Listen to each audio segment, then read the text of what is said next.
এইবার আপনাদের নিয়ে যাব সল্টলেক বিজে ব্লকে। পার্থপ্রতিম ঘোষ আমাদের প্রতিনিধি রয়েছেন। গত কয়েক বছরে কার্যত টক্কর দেয় বিধাননগর বা সল্টলেকের বিভিন্ন পুজো কলকাতার পুজো মণ্ডপগুলোর সঙ্গে থিমের প্রশ্নে।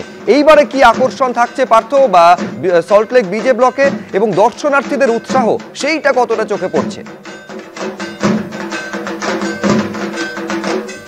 সল্টলেকের বিজে ব্লকের পুজো এবং সেই বিজে ব্লকের পুজোর যে মণ্ডপ, সেই মণ্ডপের ছবি দেখাবে এবং তার সঙ্গে শুভজিৎ তোমায় বলবো যেটা সল্টলেকের বিজে ব্লকের এবারে ভাবনা হচ্ছে ফিরে দেখা এবং সেই ফিরে দেখা 42তম বর্ষ এবং সেই ফিরে দেখায় কি কি দেখাচ্ছে তারা।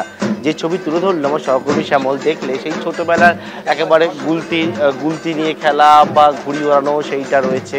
পুরনো যে দিনগুলো ছিল সেই পুরনো দিনগুলোকে একেবারে ফুটিয়ে তোলা হয়েছে সল্টলেকের বিজে ব্লক। এখানে দেখতে পাচ্ছ যে একেবারে পুরনো দিনে যে ট্রাম গাড়ি ছিল, যেটা সিটিসি লেখা রয়েছে, ঘোড়া টেনে নিয়ে যেত, সেই রকম যে গল্পে আমরা দেখেছি এবং সেই পুরনো বিষয়গুলো সেইগুলোকেই তুলে ধরা হয়েছে। এবং ট্রামের পাশে দেখতে পাচ্ছি বায়োস্কোপ, যে বায়োস্কোপ হারিয়ে গেছে সেটাও দেখাবো, ঘোড়ায় টানা ট্রাম। তার পরবর্তীকালে এখানে বায়োস্কোপ, সেই বায়োস্কোপ, অন্যদিকে পশুদের নিয়ে যে খেলা দেখানো হতো সেই বায়োস্কোপ দেখতে পাচ্ছি, একেবারে দর্শকরা দেখতে পাচ্ছি সেই বায়োস্কোপ পাশেই একেবারে পশুদের নিয়ে খেলা দেখানো হতো। সেই সবটা যেগুলো এখন অতীত হয়ে গেছে যেগুলো, এবং সেই সবটাকেই তারা ফুটিয়ে তুলছে। এবং সামনের দিকে আরও একদিন দেখতে পাচ্ছি যে বালক সে টায়ার নিয়ে খেলছে সেইটা রয়েছে। অন্যদিকে দেখতে পাচ্ছ রানার ছুটেছে, নিশ্চয়ই মনে আছে, সেই রানারকে দেখতে পাওয়া যাচ্ছে, তার সঙ্গে একেবারে কাশফুল সেইটা রয়েছে।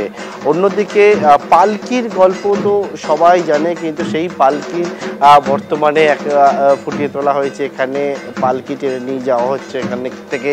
অর্থাৎ এই যে বিষয়গুলো পুরনো সেই দিনের গল্পগুলো সেইগুলোই কিন্তু ফুটিয়ে তোলা হয়েছে মণ্ডপে, বিজে ব্লকের যে মণ্ডপ সল্টলেকের। এবং সেখানে এই মণ্ডপ কিন্তু নজর কেড়েছে যারা দর্শনার্থী তাদেরকে। সল্টলেকের বিভিন্ন পুজোর মতো এখানেও দেখতে পাচ্ছি একবারে বিজে ব্লকের যে পুজো, সেই পুজোয় যে এই ভাবনা এবং বিগত কয়েক বছর ধরে বিজে ব্লক তারা কিন্তু একটা অভিনবত্বের ছোঁয়া নিয়ে এসছে। এবং এই যে ভাবনা সেটা দেখার জন্য দূর দূরান্ত থেকে মানুষ তারা কিন্তু ছুটে আসছে বিজে ব্লকে। ধন্যবাদ পার্থ। পায়ে হেঁটে নয়, পুজো দেখুন আকাশপথে। আকাশপথে এবারে দেখে নিন বেহালা ফ্রেন্ডসের পুজো।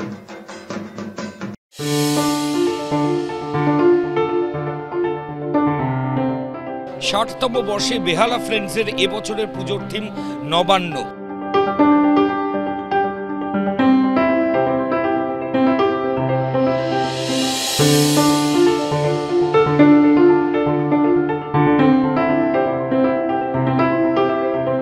যুদ্ধ পরবর্তী একটি রাষ্ট্রে কি পরিস্থিতি তৈরি হয় সেটাই তুলে ধরেছেন শিল্পী প্রদীপ দাস।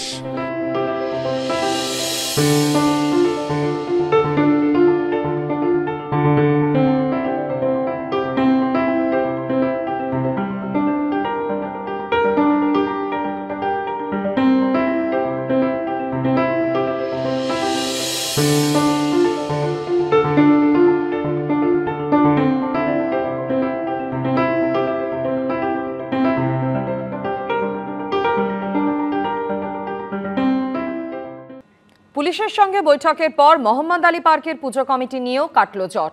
দর্শনার্থীদের জন্য ফের খুলে দেওয়া হলো পুজো মণ্ডপ। পুলিশ সহযোগিতা করছে। পুলিশের বিরুদ্ধে অভিযোগের পর গতকাল বললেন পুজো উদ্যোক্তারা। সন্তোষ মিত্র স্কোয়ারের পুজো নিয়ে উদ্যোক্তা ও পুলিশের সংঘাত যখন ক্রমেই বাড়ছে, তখন জট কাটল মোহাম্মদ আলী পার্কে। 20 ঘন্টা বন্ধ থাকার পর অবশেষে দর্শনার্থীদের জন্য খুলে দেওয়া হলো পুজো মণ্ডপ। প্রবলেমটা হয়েছিল সেই প্রবলেমটা শেষ হয়ে গেছে। আমরা এখন আমাদের মণ্ডপ দর্শকদের জন্য খুলে দেবো। পুলিশের সেরকম কিছু আমাদের মিসআন্ডারস্ট্যান্ডিং হয়েছিল, পুলিশ তো আমাদেরকে বরঞ্চ হেল্প করছে। এখন আমাদের কমিটিতে পুলিশের উপর কোনো অভিযোগ নেই।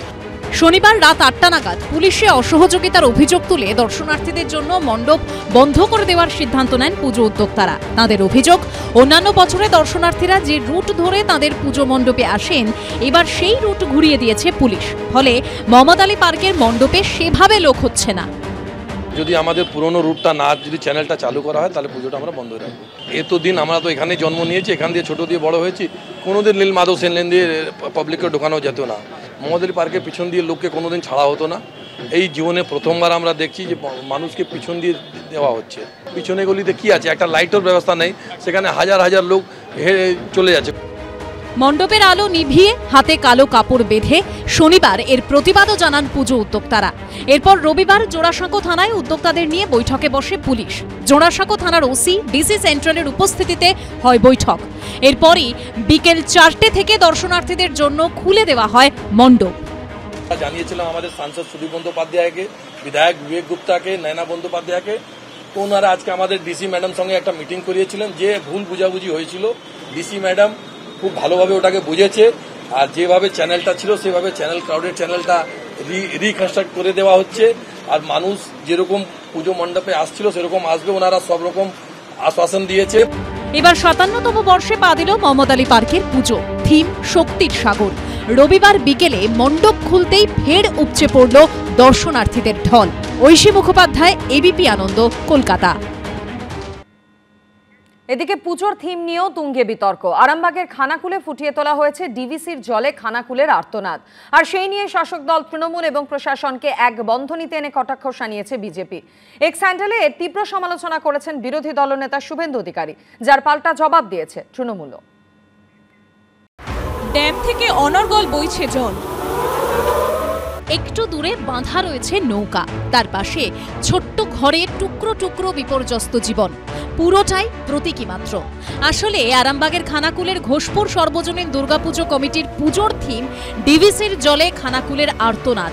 এবার এই পুজোর থিম নিয়েও শুরু হয়েছে রাজনৈতিক বিতর্ক। পুজোর ভার্চুয়াল উদ্বোধন করেছেন মুখ্যমন্ত্রী মমতা বন্দ্যোপাধ্যায়। পরে পুজোয় এসে থিমের ভূয়সী প্রশংসা করেন হুগলির জেলা শাসক মুক্তা আর্য। খুব সুন্দরভাবে থিমটাকে তুলে ধরেছেন, যেটা ডিভিসি জল ছাড়ার পরে যেটা খানাকুল আরামবাগ এলাকাটা প্লাবিত হয়ে যায়, সেইটাকে নিয়ে এইখানে ওরা রূপান্তর করিয়েছে। এই থিমের কোনোদিনই আমরা কোনো সময় কিছুটা দেখিনি। আর এ নিয়েই সরাসরি শাসক দল ও প্রশাসনকে এক বন্ধনীতে এনে নিশানা করেছেন বিরোধী দলনেতা শুভেন্দু অধিকারী। এক্স হ্যান্ডেলে তিনি লিখেছেন, ডিভিসিকে অপদস্থ করতেই এই পুজোকে বেছে নিয়েছেন মুখ্যমন্ত্রী। এটা নিছকে রাজনৈতিক স্বার্থসিদ্ধির চেষ্টা। নিজেদের ব্যর্থতা ঢাকতে দোষ চাপানোর পথে হাঁটছে তৃণমূল কংগ্রেস।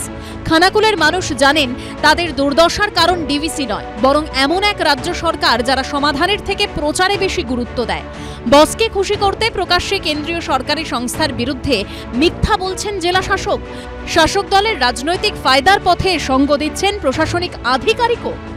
এমনকি পুজো মিটলে সংশ্লিষ্ট প্রশাসনিক আধিকারিকের বিরুদ্ধে পদক্ষেপেরও হুঁশিয়ারি দিয়েছেন শুভেন্দু অধিকারী। এই নির্লজ্জ সরকার আমরা জানি, কিন্তু নির্লজ্জ সরকারের আধিকারিক যারা, তারা কমসে কম এরকম না। খানাকুলে ডিভিসির ছাড়া জলে বন্যা তো শুধুমাত্র মুন্ডেশ্বরী নদী দিয়ে ডিভিসির জল প্রভাবিত হয়। ম্যাক্সিমাম বন্যাটা হয় শিলাবতীর জলে, দ্বারকেশ্বরের জলে, রূপনারায়ণের জলে। তো এখানে রাজ্য ইরিগেশন ডিপার্টমেন্ট সঠিকভাবে বাঁধগুলোকে মেরামত করে না। পুজোর সময় মানুষকে ভুল বার্তা দেওয়ার জন্য মুখ্যমন্ত্রী প্রশাসনিক আধিকারিকদের কাজে লাগিয়েছে। খানাকুলের এই পুজোর মূল উদ্যোক্তা খানাকুল 1 নম্বর ব্লকের তৃণমূলের কোর কমিটির সদস্য হায়দার আলী। হুগলি জেলা পরিষদের মেন্টর পদেও রয়েছেন তিনি।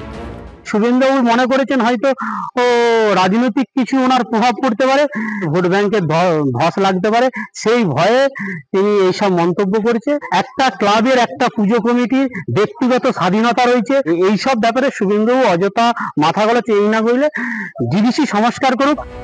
যদিও বিরোধী দলনেতার মন্তব্য প্রসঙ্গে মুখ খুলতে চাননি জেলা প্রশাসনের কোনো আধিকারিক। বাপন সাঁতরার রিপোর্ট, এবিপি আনন্দ, হুগলি।